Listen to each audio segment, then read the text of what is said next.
재배 작물의 종류가 다르지 않을까 이렇게 생각됩니다. 당시 사람들은 밭을 번갈아 가면서 경작했던 것이다. 땅 힘을 키워 수확량을 높이기 위해서였다. 이렇게 경작한 밭의 규모는 3,000여 평.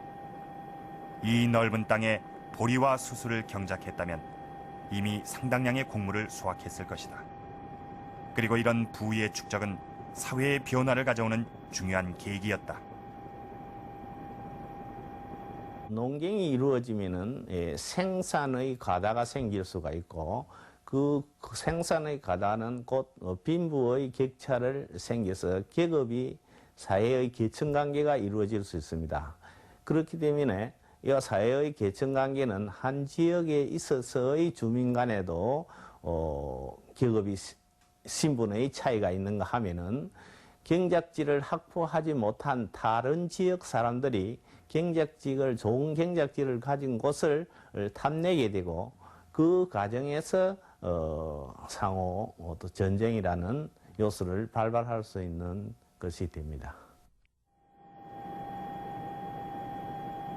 3,000여 평의 넓은 밭에서 생산된 상당량의 곡식은 다른 집단의 공격 대상이었을 것이다. 침략에 대비해서 식량과 마을을 지키려는 흔적은 마을 사람들이 살았던 집에서도 나타난다. 예, 이곳은 그 작업 공간으로 사용하던 곳입니다.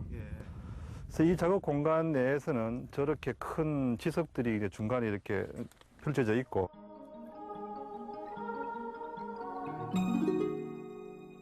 곳곳에 흩어져 있는 토기들 사이에 크고 작은 돌이 집안 여기저기 놓여 있다. 석기를 만드는 데 쓰는 일종의 숫돌인 지석과 만들다만 석기가 발굴됐다. 예, 이것이 지금 현재 남아있는 반제품입니다. 만들다가 만 거죠. 어떤 반제품? 이 화살 촉을 만들다가 만 겁니다. 여기에 이제 일부 경부 부분이 있는데 이 부분이 갑니다. 이렇게 갈죠. 갈아서 자기 모양을 만들어 가다가 맨 마지막 단계에 오면은 이것으로서 여기에서 이제 약간의 물을 적신 다음에 최후의 공정을 이제 만드는 겁니다. 처음에 이런 형태의 이제 돌을 석재를 만들어 구해서 갈아서 가공을 한 다음에 최종적으로는 이러한 형태의 석촉을 만들게 되는 겁니다. 당시 마을 사람들은 전문적으로 석기를 제작하는 공방을 만들었다. 그리고 여기서 돌로 만든 무기는 전쟁에 대비하기 위한 것이었다. 당시 사람들이 아마도 그 공간을 분할했었습니다. 여기서 여기까지는 집자리, 여기서 여기까지는 이제 그 작업 공간, 이어서 그 이제 묘역이 설치되는 그런 공간을 가지고 있었던 것 같습니다. 상당히 규모가 있는 마을이었네요. 대단히 큰 마을입니다. 여기는 아무래도 그 뭐 묘지나 주거지를 통해서 보면은 어떤 큰 집단 지도자가 있고 그 지도자 밑에 각기의 어떤 분화된 직업을 가지고 있는 그런 그 여기가 그런 마을이었습니다. 여기. 지도자를 중심으로 분화된 직업을 가진 사람들이 모여 살던 남강마을. 여기서 옥을 가공했던 흔적이 발견됐다. 집터에서 나온 옥 부스러기와 가공하다 부서진 옥 조각이 그것이다. 요즘도 그렇지만 당시에도 옥 가공은 특별한 기술을 요하는 일이었다.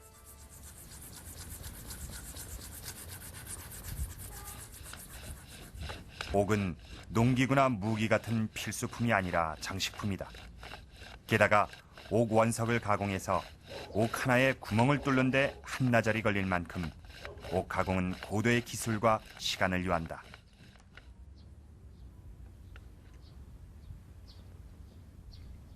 농사를 지으면서 전쟁의 위협에 시달렸던 사람들이 옥을 가공했다는 것은 특별한 의미를 가진다. 옥은 일부 특별한 사람들을 위한 것이기 때문이다.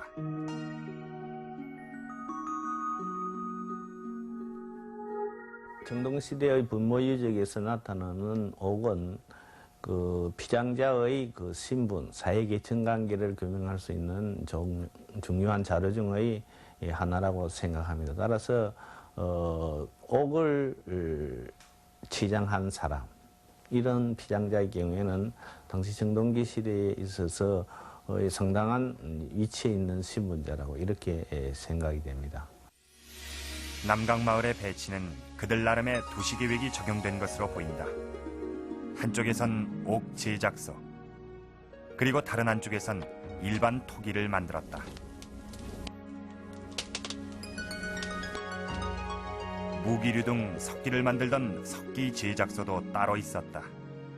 작업에 따라 분업화가 됐던 것이다.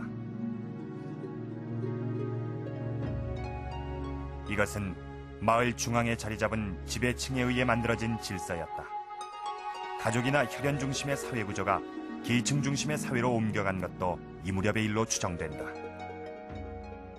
그 전에 보이던 혈연적인 이런 그 유대 관계를 보셨던 지배 구조 배치가 이제 그 지역 공동체의 하나로서 집들이 어떤 그 두세 개 단위로 이렇게 모여져 있는 것이 아니고 거의 다 분산되어 있습니다. 그래서 그런 형태는 막 혈연적인 이런 어떤 그 유대 관계가 이제 붕괴되는데, 그 붕괴되는 것은 물론 그 마을 전체를 뭐랄까 지배한다 할까요? 좀 조절하는 그 우두머리 수장이랄까요? 뭐 그런 지도자가 있어가지고 그 사람들이 혈연보다는 어떤 지역 공동 전체의 어떤 그 어떤 그 뭐랄까요? 어떤 구조적인 관계를 더 중요시하게 되는 그런 변화도 일어나고 있습니다. 그래서 그런 것들이 결국은 뭔가 그 사회의 어떤 그 큰 변화를 이야기하고 있습니다만은 저는 그것이 어떤 그 전쟁과 같은 어떤 그 위기 상황 때문에 어떤 그 지역 공동체의 어떤 그런 구조로 일시 나타나는 것이 아닌가 그렇게 생각하고 있습니다.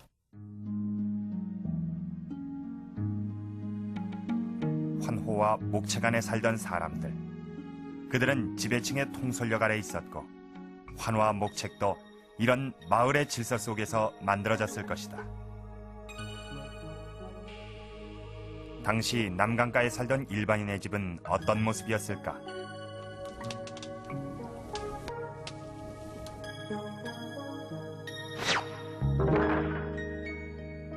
땅을 판 바닥은 불처리를 해서 단단하게 하고 먼저 중간에 2개의 중심 기둥을 세운다. 그런 다음 이 기둥을 중심으로 보조 기둥을 세워 집을 지탱하게 했다.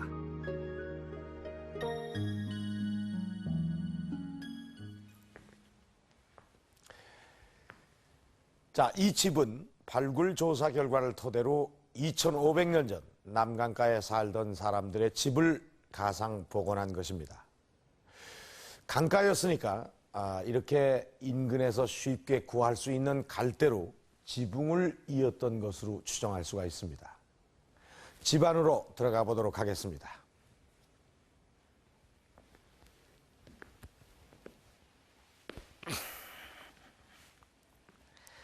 이 땅을 파서 집을 지었군요. 이 무릎 깊이 정도의 땅을 파 들어갔는데 요즘으로 말하자면 반지하 주택인 셈입니다. 이 발굴된 집터의 바닥은 아주 딱딱한데요. 습기가 차지 않도록 이 바닥을 불처리를 했기 때문이라고 합니다. 그리고 이쪽에는 이 토기들이 이렇게 놓여 있는데 이것은 발굴 당시의 모습을 그대로 배치를 한 것입니다. 이 토기는 요즘의 솥이나 또는 식기 용도로 쓰였지만은 곡식을 저장하는 그릇이기도 합니다. 그러니까 여기가 요즘의 부엌인 셈입니다. 자, 그리고 저쪽에 보면 이 뭐 커다란 돌들이 놓여 있는데 아마 여기가 작업 공간인 것 같습니다. 그리고 여기 보면 작은 돌들이 흩어져 있습니다. 이 돌에서 무슨 색이 나는